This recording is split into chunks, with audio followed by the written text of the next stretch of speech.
جہاں ہم بیٹھے ہیں نا، اس سے تھوڑا سا پیچھے آپ کا یہ کریم آباد کا علاقہ ہے نا، یہ کریم آباد، اس سے پیچھے کریم آباد کراچی میں ہم بیٹھے ہیں. پیچھے ایک نالا ہے، گجر نالا کہتے ہیں. یہ نالا آگے جا کے ایک بڑی ندی میں گرتا ہے جس کو لیاری ندی کہتے ہیں. اسی لیاری ندی کے ساتھ آپ چلتے جائیں آگے سمندر کی طرف، نشیب کی طرف، تو آگے جا کے ایک علاقہ تھا پرانا گولی مار. تو یہ سفر وہاں سے شروع ہوا، اور کراچی سے بھی حسن ابدال پر ایک عارضی منزل ہے. پھر اگلی منزل تو وہی جہاں سب نے جانا ہے. لکھنے لکھانے کی طرف طبیعت بچپن سے مائل تھی یا ایک عمر کے بعد یہ ادراک ہوا؟ نہیں، ایسا لگتا ہے کہ شروع سے ہی تھا. نہیں، شروع سے مراد یہ ہے کہ جب پڑھنا میں نے سیکھا تو اس میں بچوں کے رسالے ہمارے گھر میں آتے تھے، اس کا بڑا دخل ہے، خاص طور پہ ہمدرد نونہال کا. تو میں نے کوئی 6 سال کی میری عمر تھی جب میں نے ہمدرد نونہال پڑھنا شروع. میں یاد ہے میں پہلا جو نونہال میں نے پڑھا تھا وہ جنوری 77 کا تھا. تو اس وقت میری عمر 7 سال پوری نہیں تھی، 6 سال پوری نہیں تھی، قریب 6 سال تھی. تو وہ میں نے نونہال پڑھا تھا پورا، 112 صفحے ہوتے تھے.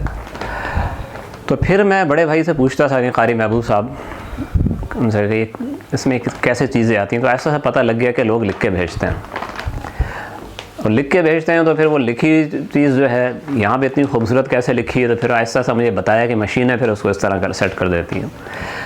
تو شاید میں نے کوئی 8 سال کی عمر میں کچھ اس قسم کی کچھ فضول چیزیں لکھ کے بعض رسالوں کو بھیجی بھی تھیں. وہ ظاہراً وہ چھپنا تو تھا نہیں، تو لیکن میرا دل چاہتا ہے میری کوئی چیز آئے. اس کے بعد پھر میں نے کئی چھوٹی چھوٹی چیزیں نونہال میں بھیجیں، تو ان میں سے ایک آدھ کوئی چھوٹی موٹی چیز لگ بھی گئی. لیکن تحریر جو میری پہلی آئی تھی وہ دسمبر 1984 میں آئی تھی ہمدرد نونہال میں. تو میں نے بہت چیزیں بھیجی، جب نہیں لگی نا میری چیزیں، کوئی بھی شائع نہیں ہوئی، تو میں نے کہا میاں یہاں پہ جو نا کوئی ایسا کام مجھے کرنا ہوگا جس سے برکاتی صاحب خوش ہو جائیں، مسلم برکاتی صاحب وہ خوش ہو جائیں. تو میں نے ایک فرضی انٹرویو لیا ہمدرد نونہال سے انٹرویو. تو اس وقت میری عمر 13 سال تھی. کچھ میں نے خود ہی سوالات بنائے اور خود جوابات آگے نونہال جواب دے رہے. تو اس میں ابھی آپ کے بانی کون ہے؟ جی میرے بانی حکیم محمد سعید صاحب ہیں. اچھا آپ کب سے آپ آ رہے ہیں؟ مجھے 53 سال ہو گئے. 53 نہیں، اس میں کتنے سال ہوئے تھے، بس جتنے سال بھی 1985 تک ہوئے تھے، شاید اس وقت کوئی 30 سال ہوئے ہوں گے، 30-32 سال.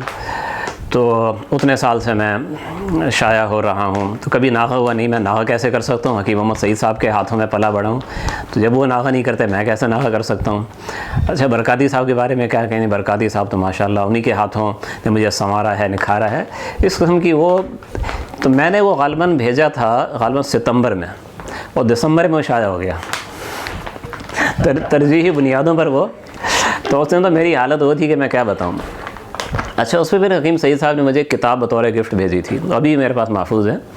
تو اس میں ایک پیغام تھا ان کی جانب سے. اگر پیغام تو پرنٹڈ تھا، کسی بھی بچے کی تحریر شائع ہوتی تھی ان کو اچھی لگتی تھی، وہ سب کتاب بھیجتے تھے. وہ پرنٹ شدہ پیغام نے سائن ان کے اپنے ہوتے تھے نیچے قلم سے. تو اس پیغام کا خلاصہ یہ ہے کہ تم محنت کرتے رہو، لکھتے رہو، تو کیا پتہ اللہ کرے تم ایک دن تم بڑے ادیب بن جاؤ، تمہاری کتابیں پڑھی جائیں. تو یہ حوصلہ افزائی کا بڑا دخل ہوتا ہے صلاحیتوں کے پروان چڑھانے میں. پھر وہ چیز جو ہے وہ بڑھتی بڑھتی گئی ہے. پھر اس کے بعد جب میں مدرسے کی لائن میں آیا میٹرک کے بعد، تو کافی زمانہ اس میں پھر یکسوئی سے پڑھنے کا ہی گزرا ہے. لیکن پھر کئی سالوں بعد جب میں جامعہ معہد الخلیل اسلامی میں تھا، تو ہمارے استاد بھی تھے، ہمارے شیخ بھی تھے، مولانا یحییٰ مدنی صاحب. تو وہ صلاحیتوں کو پہچاننے کا بڑا ان میں اللہ نے ملکہ رکھا تھا. تو وہاں کا ایک رسالہ شائع ہوتا تھا، ابھی بھی شائع ہوتا ہے، سلوک و احسان کے نام سے نا. تو عام طور پہ اس میں اکابر کی تحریریں لی جاتی تھیں.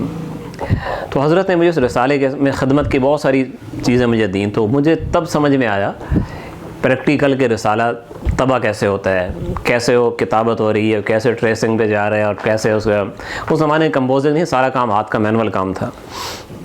تو تب جا کے مجھے یہ سمجھ میں آیا کہ سارا کام کیسے ہوتا ہے. کچھ تحریریں بھی پھر اس کے میری تھوڑی بہت لگی تھیں، اور پھر اس زمانے میں کوئی شاعری کا شوق بھی ہو گیا تھا، کچھ میری نظمیں اور کچھ نعتیں وغیرہ بھی اس کے اندر لگی ہیں. تو یہ سلسلہ پہ چلتا رہا، حتیٰ کہ جب ضرب مومن شروع ہوا مفتی رشید احمد صاحب رحمۃ اللہ علیہ کی سرپرستی میں، تو پھر اس زمانے کے اندر یعنی میں گویا کہ میری چیزیں پہلی بار کسی اخبار کے اندر آئی ہیں.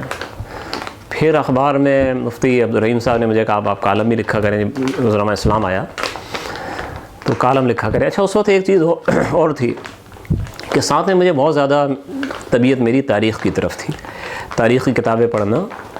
تو اس کے لیے جب میں اسکول میں تھا 9ویں 10ویں کلاس میں، تب بھی میں لائبریری میں جا کر یہ تاریخ ابن خلدون، تاریخ حافظ ابن کثیر کی تاریخ جو اردو ترجمے ان کے رکھے ہوتے میں پڑھا کرتا تھا۔ کچھ چیزیں سمجھ میں آتی تھیں، کچھ نہیں آتی تھیں، پھر جو چیزیں سمجھ آتی ہیں وہ باقاعدہ میں نوٹ کر کے کاپی کے اندر لکھتا تھا۔ تو اس وقت میں نے ایک کام شروع کیا تھا شعر خارزم پہ، جو میری پہلی کتاب تھی، جس پہ آپ نے مجھ سے کوئی 11-12 سال پہلے آپ نے مجھ سے انٹرویو بھی لیا تھا۔ تو وہ کام میرا چل رہا تھا، یہ بات ہے سن 2001 کی بات ہے۔ وہ کام میرا چل رہا تھا، کافی حد تک ہو بھی چکا تھا، مطالعہ تو خیر میں نے کافی زیادہ کر لیا تھا اس موضوع کا۔ تو اس زمانے میں افغانستان میں امریکہ کا حملہ ہوا۔ اس حملے کے تناظر میں نے ایک کالم لکھا عبرت کے نام سے، اور میرے خیال ہے پاکستان کی تاریخ میں شاید سب سے لمبا کالم ہوگا، ایک ہی اشاعت میں لگا ہے وہ۔ اور یہ اخبار کے ضرب مومن کے اس طرح رنگین ٹائٹل میں نا، اس طرح 2 پیج ہوتے تھے ادھر سے نا، وہ ٹائٹل پیج میں وہ یہاں سے شروع ہوا ہے وہ پچھلے صفحے پہ جا کے ختم ہوا ہے وہ۔ تو میں نے تو اس لیے دیکھا قسط وار ہوا ہے، تو اخبار کے جو بڑے حضرات تھے انہوں نے پڑھ کے کہا کہ اتنا اہم ہے کہ باقی تمام مضامین کو پیچھے کر دیں رنگین صفحے کے، صرف اسی کو لگائیں۔ جگہ ہی اسی کی تھی اتنا بڑا، میرے خیال میں 5 قسطوں میں آنا تھا، تو وہ پورا یہاں سے ادھر تک وہ آیا۔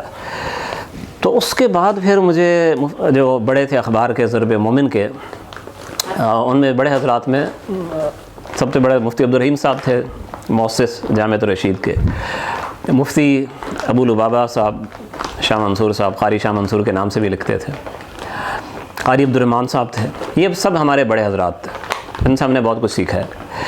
تو اس میں پھر مجھے کالم کی طرف وہ لے کے آئے، مفتی عبدالرحمان خود مجھے کہا کہ آپ کالم لکھا کریں۔ میں نے کہا جی میں نے اس طرح کی کالم نگاری حالات حاضرہ پہ میں نے نہیں کی ہے، تاریخی میں مضامین وغیرہ میں لکھتا ہوں۔ انہوں نے کہا نہیں آپ حالات حاضرہ پہ لکھیں۔ وہ سلسلہ پھر سن 2001 میں شروع ہوا، حالات حاضرہ پہ، سیاست پہ۔ وہ لکھتے لکھتے بہت تقریباً میرے خیال 20 سال ہونے کو آئے ہیں کالم نگاری کو۔ تقریباً پچھلے 6 مہینے ہوئے ہیں کہ میں نے کالم نہیں لکھے، بلکہ پچھلے تقریباً 1-1.5 سال میں نے بہت کم کالم لکھے، اس سے پہلے لگاتار میں لکھتا رہا تھا۔